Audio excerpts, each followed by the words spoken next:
స్తోత్రాలు. మీ అందరికి కూడా నా వందనాలు. మరి యేసు ప్రభు పలికిన 7 మాటల్లో 3వ మాట గురించి ధ్యానం చేసుకునే ముందు ఒక చిన్న ప్రార్థన చేసుకున్నాను. స్తుతి స్తుతి స్తోత్రము స్తోత్రం మహోన్నతుడైన తండ్రి, మహాగణుడా, నీ ఘనమైన నామానికి వందనాలు స్తోత్రాలు చెల్లించుకుంటున్నాము నాయన. ఇదిగో నా తండ్రి, మధ్యకాల సమయంలో నా ప్రభువా, నా తండ్రి, మా కోసము నా ప్రభా, మా పాపాల నిమిత్తము నా ప్రభువా నేను సిలువలో నలుగొట్టబడ్డావు నా తండ్రి. మా పాపాల నిమిత్తము నీ రక్తాన్ని దారబోసావు నా ప్రభువా. మరి నా ప్రభువా, నువ్వు సిలువలో పలికిన 7 మాటల గురించి నా ప్రభువా, మొదటిగా 2 మాటలు నా తండ్రి చక్కగా బోధించిన బిడ్డను బట్టి నీకు వందనాలు స్తోత్రాలు ప్రభువా. విన్న వాటిని విడిచిపెట్టకుండా మా హృదయంలో పదిలపరుచుకునే భాగ్యాన్ని మాకు ఇమ్మని అడుగుచున్నాము నాయన. మరి 3వ మాట గురించి నా తండ్రి మేము ధ్యానిస్తూ ఉండగాను ప్రభువా, ఈ సిలువ చాటును అలుగు చేసుకోమని అడుగుచున్నాము నాయన. అలాగే తర్వాత బోధించే బిడ్డను బట్టి కూడా మేము ప్రార్థిస్తున్నాము నాయన. మీరు మాతో మాట్లాడమని, ఈ చిన్ని ప్రార్థన సన్నిధికి చేర్చుకోమని త్వరలో రన్న ప్రవేశిస్తున్నాం పేట ప్రతి మార్పులు వేడుకుంటున్నాము తండ్రి. ఆమేన్. మరి ఈ 3వ మాట అంటే యేసు ప్రభు శిలువలో పలికిన 7 మాటల్లో ఈ 3వ మాట మరి నాకు చాలా ఇష్టమైన మాటగా చెప్పుకుంటాను. ఎందుకంటే మా సంఘంలో మరి 7 మాటలు చీటీ రూపంలో వేసి 7గురు నిలబెట్టి తీసుకోమన్నప్పుడు 3 సార్లు నేను బోధించడం జరిగింది. 3 సార్లు కూడా 2 సార్లు ఈ మాట నేను బోధించాను. ఒక్కసారి నేను దప్పికొనిచున్నాను వచ్చింది. 3వసారి మరి 3వ మాట బోధించడం దేవుడు నాకు ఇచ్చిన గొప్ప భాగ్యంగా నేను భావిస్తున్నాను. నాకు ఏమిస్తారా ఏంటి అని నాకు తెలియదు. శైలి ఈ మాట నాకు మెసేజ్ పెట్టగానే చాలా సంతోషం అనిపించింది. అన్ఎక్స్పెక్టెడ్గా దేవుడు నేను ఏదైతే కోరుకున్నానో నాకు మరలా 3వసారి 3వ మాటని నాకు ధ్యానించడానికి నాకు ఇచ్చిన అవకాశాన్ని బట్టి మరి ముఖ్యంగా స్పెషల్ థ్యాంక్స్ చెప్పుకుంటున్నాను మీ అందరికీ. మరి యేసు ప్రభు శిలువలో పలికిన 3వ మాట యోహాను సువార్త 19వ అధ్యాయము 26-27 వచనంలో చదువుకుందాం. యేసు తన తల్లియు తాను ప్రేమించిన శిష్యులను దగ్గర నిలిచి ఉండుట చూచి, అమ్మా ఇదిగో నీ కుమారుడు అని తన తల్లితో చెప్పాను. తరువాత శిష్యుని చూచి ఇదిగో నీ తల్లి అని చెప్పాను. ఆ గడియ నుండి ఆ శిష్యుడు ఆమెను తన ఇంట చేర్చుకునేను. యేసు ప్రభు శిలువలో పలికిన 3వ మాట అమ్మా ఇదిగో నీ కుమారుడు అని తన తల్లితో చెప్పాను. యేసు ప్రభు మరి ముఖ్యంగా ఈ మాట యొక్క ప్రాధాన్యత ఏంటి అంటే తల్లి పట్ల తనకున్న బాధ్యతను తెలియజేస్తుందండి. యేసు ప్రభు సిలువలో అంత వేదన అనుభవిస్తూ కూడా తన తల్లి పట్ల తనకున్న బాధ్యతను మర్చిపోలేదు. తన తల్లి పట్ల తనకున్న ప్రేమను మరి ఈ రూపంలో చెప్తున్నాడు. అమ్మా ఇదిగో నీ కుమారుడు అని తన తల్లితో చెప్పాను. మరి ఈ వాక్యం ద్వారా ఈ 3వ మాట ద్వారా మనం తెలుసుకోవాల్సిన మరి యొక్క ప్రామాణ్యత, దీని యొక్క ప్రాముఖ్యత ఏంటి అంటే తల్లిదండ్రుల పట్ల మనం ఏ రీతిగా ఉండాలి, తల్లిదండ్రుల పట్ల మనం ఎలా ఉండాలి అనేది మరి ముఖ్యంగా మనం ఒక 3 విషయాల్లో తెలుసుకున్నాము. తల్లిదండ్రుల్ని ఏ విధంగా చూసుకోవాలి, ఒకవేళ తల్లిదండ్రులకి మనం వారికి ఇవ్వాల్సిన ప్రాముఖ్యత ఇవ్వకుండా మనం దూషిస్తే మనం ఏం పొందుకుంటాము, వారిని ఏ విధంగా చూసుకోవాలనేది తెలుసుకున్నాము. ఎఫెసీయులకు రాసిన పత్రిక 6వ అధ్యాయము 1-3 వచనాలు. పిల్లలారా ప్రభువునందు మీ తల్లిదండ్రులకు విధేయులై ఉండుడి, ఇది ధర్మమే. మీకు మేలు కలుగునట్లు నీ తల్లిని సన్మానింపుము, అప్పుడు నీవు భూమి మీద దీర్ఘాయుష్మంతుడు వగుదువు. ఇది వాగ్దానాలతో కూడిన ఆజ్ఞల్లో మొదటిది. చూడండి, తల్లిదండ్రులకు మనము విధేయులై ఉండాలి. మనకు మేలు కలగాలన్నా వారిని మనము సన్మానించాలి, వారిని గౌరవించాలి. మనకు ఈ భూమి మీద దీర్ఘాయుష్మంతులుగా జీవించాలంటే మన తల్లిదండ్రుల పట్ల మనకు విధేయులై ఉండాలి. వారి యొక్క బాధ్యత. మరి మన తండ్రి తల్లులు మన చిన్నపిల్లలుగా ఉన్నప్పుడు మనల్ని ఏ విధంగా చూసుకున్నారండి? మన మీద ఎంతో బాధ్యతగా మనల్ని పెంచి ఒక వయసుకు వచ్చే వరకు ఎంతో బాధ్యతగా మన పట్ల ప్రవర్తించారు. అదే రీతిగా వాళ్ళు ఒక వయసుకు వచ్చినప్పుడు, వాళ్ళు వృద్ధాప్యంకి వచ్చినప్పుడు మనం ఏ విధంగా ఉంటున్నాం అనేది మన మనసులను ఒకసారి పరీక్షించుకోవాలి. మరి ఈ లోకంలో ఈ రోజు కాలంలో చూసుకున్నట్లయితే ఎక్కువ మంది సంపాదిస్తున్నారు, కానీ అది వారి కోసమే కానీ తల్లిదండ్రుల కోసం అన్నట్లుగా లేదు. చాలా మంది కూడా ఫారెన్ లో సెటిల్ అయిపోయి తల్లిదండ్రులకి దూరంగా ఉంటూ ఇక్కడ కేర్ టేకర్స్ ని పెట్టుకుంటున్నారు.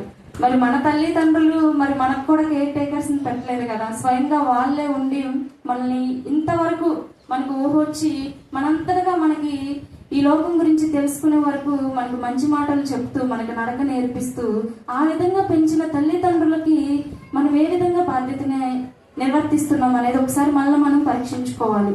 చాలా మంది కూడా ఈ రోజుల్లో తల్లిదండ్రుల ప్రేమకు దూరం అయిపోతూ ఉన్నారు. ఒక రకంగా చెప్పాలి అంటే వారి పట్ల తమకున్న బాధ్యతను మర్చిపోయి వృద్ధాశ్రమాలు ఎన్నున్నాయండి ఈ రోజులో.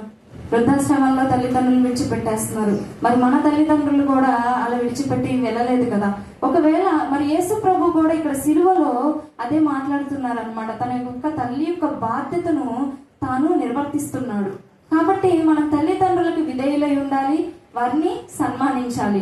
అలాగే ఒకవేళ నేను నా తల్లిదండ్రులను సన్మానించడం, నా ఇష్టం వచ్చినట్టు నేను ఉంటాను అంటే బైబిల్ వాక్యము ఏ విధంగా మనకి శిక్ష అనేది పొందుకుంటాము అనేది కూడా స్పష్టంగా రాసి ఉంది.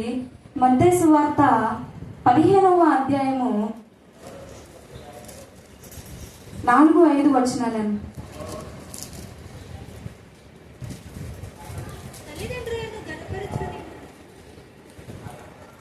తల్లిదండ్రులను గణపరచుమనియు తండ్రినైనను తల్లినైనను దూషించువాడు తప్పక మరణము పొందవలననియు దేవుడు సెలవిచ్చెను. ఒకవేళ తల్లిదండ్రులను దూషిస్తే మనం ఏం పొందుకుంటాము? మరణ శిక్ష అనేది పొందుకుంటాము అని బైబిల్ స్పష్టంగా రాసిబడి ఉందండి. ఏమని? తల్లిదండ్రులు కనుక ఒకవేళ నువ్వు దూషిస్తే తప్పక మరణం పొందుకుంటావని దేవుడు సెలవిస్తున్నాడు.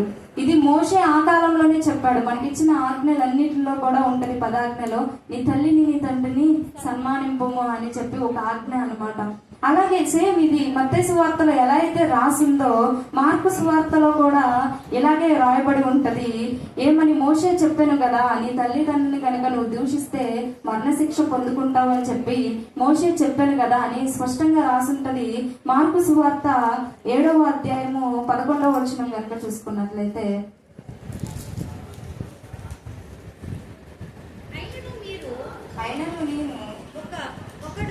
ఒకడు తన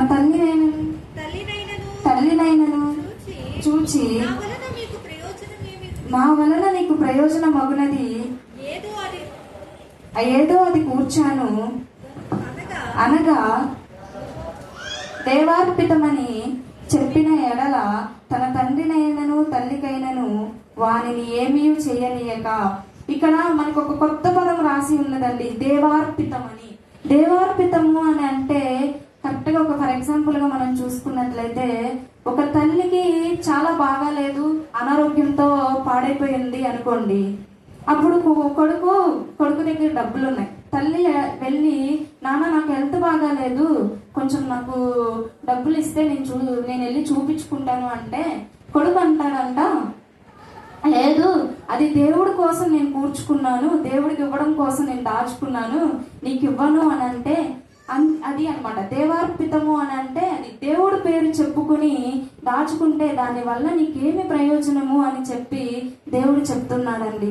మనము ఈ మధ్య కాలంలో కూడా చూస్తూ ఉన్నాము, చాలా మంది తల్లిదండ్రుల్ని దూషిస్తారు, తల్లిదండ్రుల కోసం బాధ్యతగా వ్యవహరించరు, కానీ వెళ్ళి ఎన్నో గుడిలో దాన ధర్మాలు చేస్తూ ఉంటారు. ఇంకా వాళ్ళకి నచ్చిన విధంగా చేస్తూ ఉంటారు. కానీ కన్న తల్లిదండ్రుల్ని చూడకుండా నువ్వు ఎన్ని గుడిలో ఎన్ని దాన ధర్మాలు చేసినా ప్రయోజనం ఏమి అని చెప్పి యేసు ప్రభు మాట్లాడుతున్నాడు అన్నమాట. అలాగే మన తల్లిదండ్రులను ఏ విధంగా చూసుకోవాలి, వారి పట్ల మనం ఏ విధంగా ఉండాలి అనేది చూసుకుంటే సామెతలు 23:25లో రాసి ఉంటుంది. 23వ అధ్యాయము 25వ వచనము.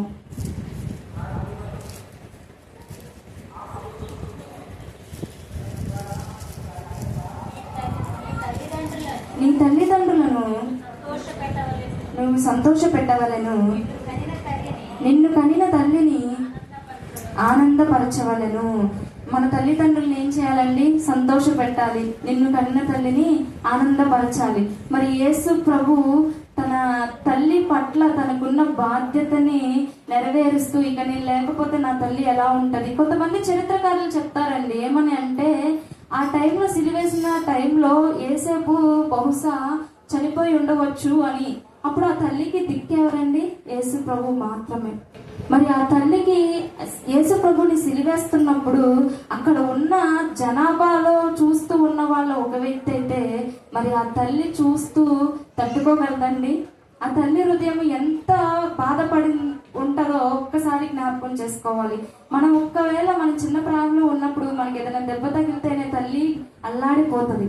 మరి యేసు ప్రభుని కొరడాలతో కొట్టి సిలివేసి ముళ్ళ కిరీటం పెట్టి ఇవన్నీ ఒక తల్లిగా చూస్తూ నిలబడిందంటే మరియ ఎంత గొప్పదండి, ఎంత ధన్యురాలు, దేవుని పట్ల ఎంత ధన్యతను పొందుకుందో మరి యొక్క గొప్పతనం ఈ 3వ మాట ద్వారా కూడా మనం తెలుసుకోవచ్చు.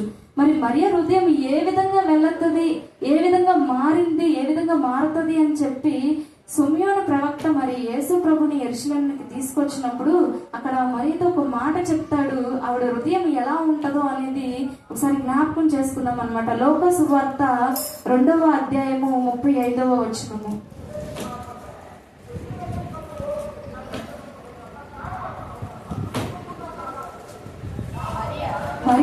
మరియు నీ హృదయములోనికి ఒక ఖడ్గము దూసుకుని పోవునని ఆయన తల్లి అయిన మరియతో చెప్పాను. ఏంటంటే ఆవిడ హృదయంలోనికి ఒక ఖడ్గ హృదయము, ఒక ఖడ్గము దూసుకుపోతే మనకి ఏ విధంగా నొప్పి వస్తుందో శారీరకంగా, ఆవిడికి మరి యేసు ప్రభుని సిలువ వేస్తున్నప్పుడు మరి మరియ తల్లి కూడా అదే విధంగా వేదనను అనుభవించినట్లు మనం చూస్తూ ఉన్నాము. మరి యొక్క తల్లి బాధ్యతను యేసు ప్రభు ఎవరికి అప్పచెప్పారండి? యోహానికి అప్పచెప్పారు. ఆయన శిష్యులు ఎందుకు యోహానికి అప్పచెప్పారంటే, మనం మొదటిగా చదువుకున్నప్పుడు చూస్తూ ఉంటాము, తాను ప్రేమించిన శిష్యుడు. మనం దేవునికి ప్రేమామయుడై ఉంటే, మనం దేవునికి ఇష్టంగా ఉంటే దేవుడి బాధ్యతలను మనం పొందుకుంటాము. అదేవిధంగా చూసుకున్నట్లయితే ఒక చిన్న స్టోరీతో ఈ యొక్క 3వ మాటని ముగించుకుందామండి. ఏమని అంటే, మరి ఒక ధనవంతుడు ఉన్నాడు. ఆ ధనవంతుడికి భార్య లేదు, ఒకే ఒక కొడుకు. చాలా ముద్దుగా అల్లారు ముద్దుగా పెంచుకున్నాడు మరి కొడుకుని. ప్రయోజకుడు అవుతున్న వయసులో కొడుకు వచ్చి, నాన్న ఒక చిన్న నాకు ఒక బైక్ కావాలి అని అడుగుతాడు. అడిగినప్పుడు తండ్రి ఇవ్వడనమాట. నీకు ఇప్పుడే కాదు, నీకు ఇంకా సమయం ఉన్నది, అప్పుడు నీకు కొనిపెడతానంటే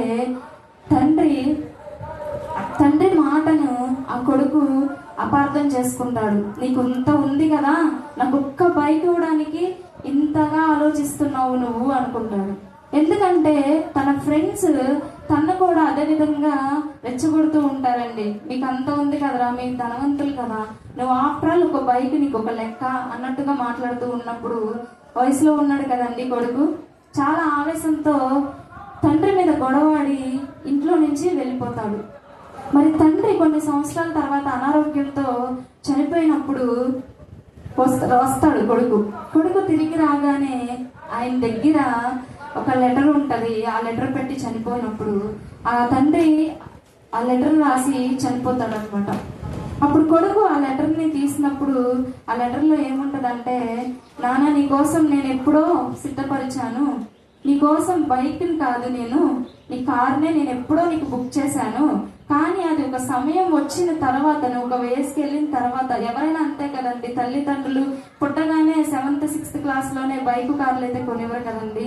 అలాగే నీ యొక్క బాధ్యతను నేను తీసుకున్నాను కాబట్టే నువ్వు ఇప్పుడే నీకు ఇస్తే నువ్వు చెడిపోతావని తెలిసి నీకు ఈ సమయంలో నీకు సిద్ధపరిచాను నానా అని చెప్పినప్పుడు, కానీ ఆ బహుమతిని మరి కుమారుడు అందుకునే టయానికి తండ్రి లేకపోవడం చాలా బాధాకరమైన విషయం అన్నమాట.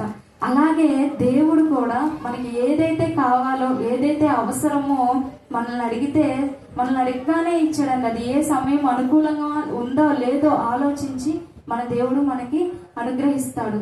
దేవుడు ఏ రీతిగా అయితే మనకి ఇస్తాడో, దేవుడు తర్వాత మన యొక్క బాధ్యతలను కానీ మనం అడిగింది ఇచ్చేది ఎవరండి? మన తల్లిదండ్రులు మాత్రమే. కేవలం మన తల్లిదండ్రులు మాత్రమే. దేవుని తర్వాత మనకి విధేయులై ఉండాలన్నా, మనల్ని అడిగింది ఇవ్వాలన్నా, మన కోరికలు తీర్చాలన్నా కేవలం తల్లిదండ్రులు మాత్రమే. ఒక వృద్ధాప్యం వెళ్ళిన తర్వాత కూడా వారి పట్ల కూడా మనము మరి అదే రీతిగా ఉండాలని మరి ముఖ్యంగా ఈ 3వ మాట చెప్తుందండి. వారి పట్ల మరి యేసు ప్రభు కూడా మరి అంత దీన స్థితిలో ఉన్నప్పుడు తన తల్లి పట్ల తనకున్న బాధ్యతని మర్చిపోలేదు. తల్లి నేనేమైపోతుందో, నా తల్లి నేను లేకపోతే అని తన శిష్యునికి బాధ్యతను అప్పచెప్పాడు అనమాట. అదే రీతిగా మనము కూడా యవ్వనస్తులు మరి ముఖ్యంగా ఈ విధంగా మనం మన తల్లిదండ్రుల్ని గౌరవిస్తూ, దేవుడు యేసు ప్రభు మనకు ఒక మాదిరిగా జీవించాడండి. యేసు ప్రభు మనకు ఒక మాదిరిగా ఈ లోకాన్ని జీవించినప్పుడు కేవలం అదే మాదిరిగా క్రైస్తవాన్ని తెలుసుకున్న మనం, బైబిల్ తెలుసుకున్న మనందరము కూడా మన తల్లిదండ్రులకి విధేయులై ఉండాలి. మనకి మేలు కలగాలన్నా, మనకి ఈ భూమి మీద దీర్ఘాయుష్మంతులు అవ్వాలన్నా మన తల్లిదండ్రుల్ని సన్మానించాలి.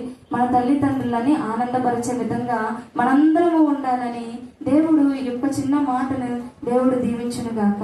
ఆమేన్. ఈ అవకాశాన్ని బట్టి దేవుడికి మీ అందరికీ వందనాలు.